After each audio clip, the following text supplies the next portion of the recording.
and they talk about how global warming is gonna like flood the whole entire world, and I'm like, then why do you have beachfront properties if you're worried about? Well, that's why they're worried about it, because they have beachfront property. Oh, that's why they care so They got much. skin in the game. Yeah. Don't flood my property, guys. Come on, we gotta take care of this planet.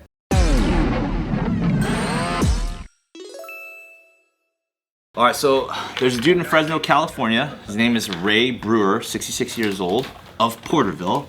Was recently sentenced to 6 years and 9 months in federal prison. Woo! A years-long scam that basically conned investors out of $8.75 million on a scheme that was basically, well, he claimed to be building an anaerobic digesters at dairies in California type shit where basically, farm scam. Yeah, it's Wow. Good scam. That's why I was like, It's a what Manure, kind of like- country bumpkin in Fresno's doing a sophisticated scam? Because it's not quite Wall Street Country out there. bumpkin. He's basically taking manure, cow manure, and turning it into like green conservative energy type shit. Oh.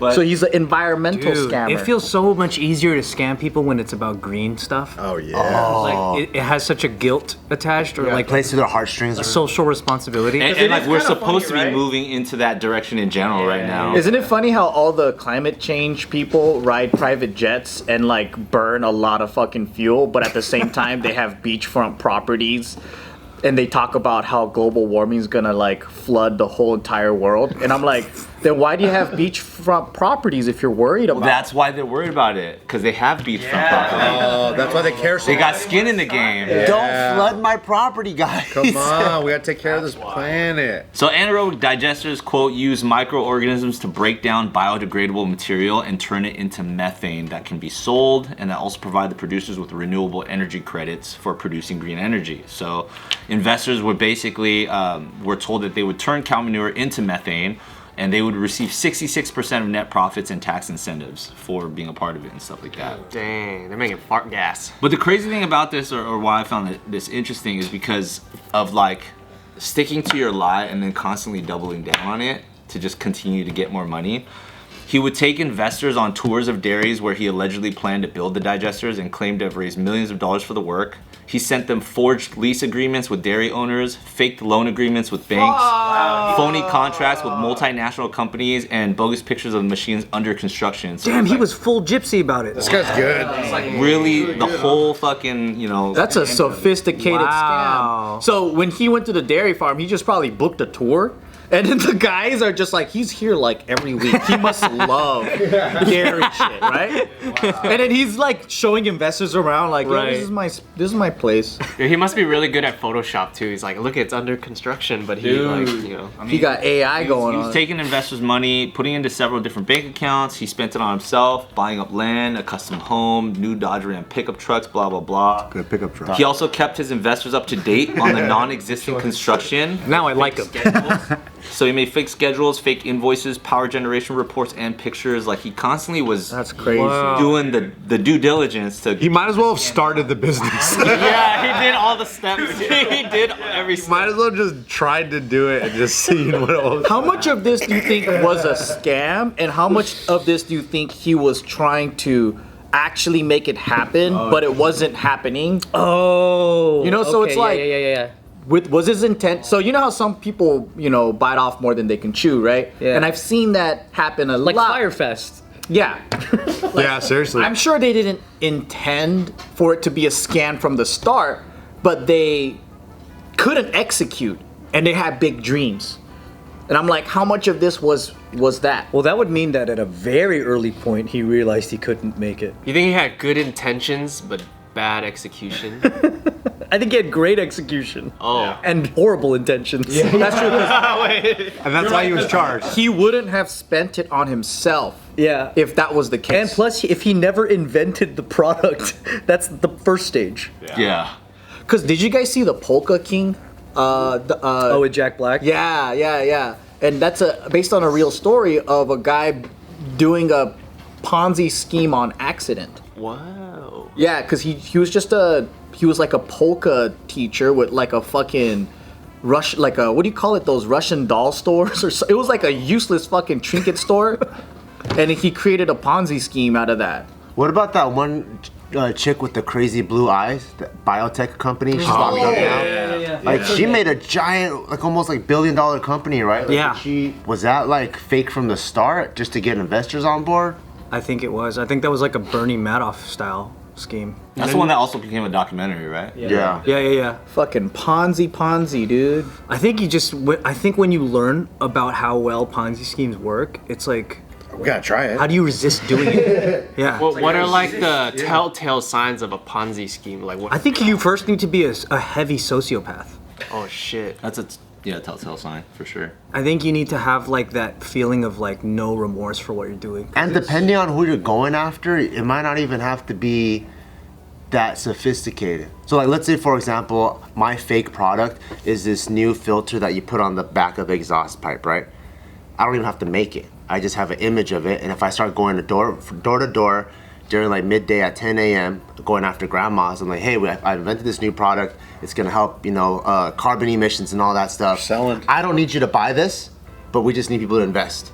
Are you down to invest? And if I just go door And to it's gonna door- change the world because like there's already so many carbon emissions that are fucking up the environment, and our local town has faced. You know what I mean? Like, And with your investment, and you you can start- double your investment and you start in just doing- 30 days. Yeah, and you give me $1,000 now, and then I'll pay you $100. So you just keep cycling, and this person's money goes to this person. Then I get new person's money to go to this person. Yeah.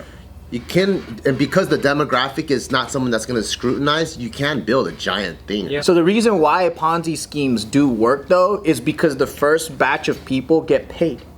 So like, let's say you pay me $1,000, trust. and then I give you a return of like $500, and you're like, "What the hell? This is crazy, right?" And then so I'm like, "Ryan, you gotta fucking jump on this thing. This thing is crazy, dude." And then you trust me, and then so you jump in, you do it, right? And then let's say like you got paid $500 on your guy. Thursday, so we're both going to Anthony. But we both got this shit, dude. This is fucking working. maybe the first round of people actually get money on top of their investment, so they really start selling it to them. Yeah, that's why they work, is because they get paid. But they're getting paid because you're paying me and I'm just giving that money to them. Yeah. And that's what he was doing too. He was refunding money to some investors using money obtained from other investors. Classic Ponzi move, yeah. super Ponzi. You know what's crazy too? I'm sure the rationale, like when you look at legit things, like the homeless industrial complex, and you see how big of a shit. scam that is, it probably doesn't make you feel bad for what you're doing. No. Because you're basically like, you're seeing it work in government, Yeah. and then you're like, what the fuck? Like, I might as well be doing that at a private level. Yeah, they're doing the same exact shit, but they're the government, so they're the Exactly. good guys all of a sudden. I have a neighbor that's actually in the homeless business. What? The business? I mean, the homeless, Industrial complex? so yeah, not industrial complex, but he works for the homeless division. What does he do? So he makes sure people get the whole, you sign, register, and then you could go into the homeless housing, Because I only asked him, what the fuck do you do? Because you're driving around in a convertible gold BMW in an apartment. So I was like, hey, my man, what do you do? And he just goes, oh, I work for the homeless business. And I'm like, There's a business around it. business, but it's a homeless it's stand. an M6. Oh my god! But he's like, but I don't really have a home. Oh shit. And I was just straight up honest with him, like, hey, so what are you guys actually doing for the bums? Like, I love how you word it. What are you doing for these sacks of shit without a house? what are you doing for these garbage motherfucking eaters, motherfucker? I'm just kidding. But, and he just said, oh, we'll make sure they get housing and stuff. But I was like, they don't want housing though. He's like, yeah, I know, but it's just part of the government. If we don't have this division, then half the people won't even have a job. And I won't even have my M6. Right. So this is the only way we got, So if we don't do this, how are we gonna spend the money that people donate to this area? right. No, it's 100%. I'm not lying. Why do you think people get so emotional and angry when like you question certain things or you clearly see that there's corruption going on and then they go, you don't want to fucking help homeless people? I think Like, they're that's what they feel. naive. I think people have good 'Cause, like, intentions. for me, I'm like, It's programming too. yeah, like whenever it's like you said, it pulls on the heartstrings, right? Yeah. Environmentalism, homeless problem, all these things, it does pull on the heartstrings, but then a lot of them aren't executed well because no one bothers to look at how these things are implemented. All they do is go, yeah, let's help them. I'll pledge this much money. I'll do whatever, right? And they never look into how the problem is solved. Yeah. And then when you question it, they go, "Oh, so you're against this shit? Yeah. You don't want to. You hate homeless people. You hate them, don't you?" I do hate them, yeah. They gotta go. But do you guys know why? Like they do that? Like I don't know. I think it's really programming. I think the actual part of the industrial complex is creating people that feel that way. So they fight against people who question. I think that's a part of the program. Like if you were in charge of a group or an association that got rich off of homeless people, you have to create people that get mad for you, or else it doesn't work. I mean, it's a $1 billion industry, right? So like, why would someone want to stop and end homelessness if it creates billions of dollars in jobs? And that's why it keeps growing. It's making people rich as fuck. The homeless population, it keeps, like, I think, what was it, through the pandemic, it increased by like 60,000 people or something. So if it keeps growing and if we keep throwing money at it, shouldn't it go down the other way? But it doesn't. And the projected budget doubled. Yeah. When what's her name, Bass? Karen Bass, ended up being mayor, when she was running, she said it would cost like almost half of what Caruso said it would cost. Under a billion. And then now that she's mayor, she said it would cost like $1 billion or more. We donated to a campaign.